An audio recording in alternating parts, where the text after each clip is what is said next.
Blending is a popular technique in the art universe.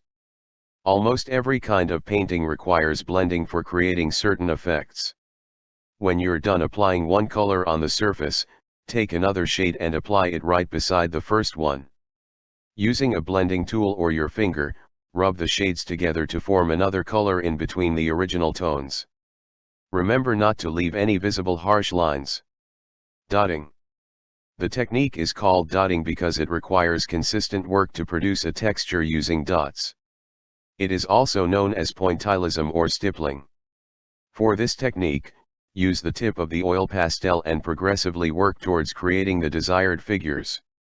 It requires a lot of patience to finally complete one medium subject, but the outcome is amazing and worth it. Keep in mind to be gentle and not apply too much pressure on the stick because that can make the soft composition break and leave unwanted crumbs. Overlaying.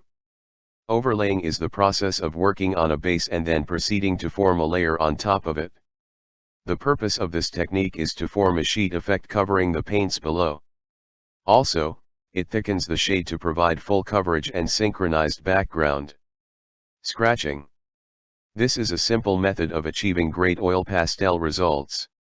It is also known as sgraffito. Sgraffito is when you use the oil pastels dry. In this state, oil pastels behave as soft pastels would, except that it can produce a lot more effects.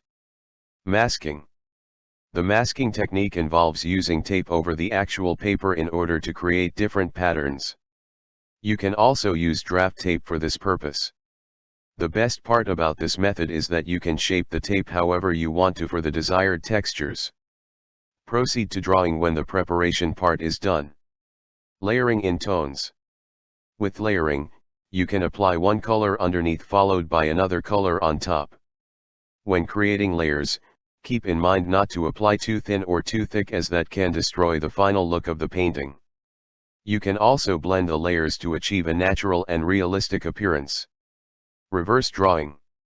This is a fun technique to use for learners.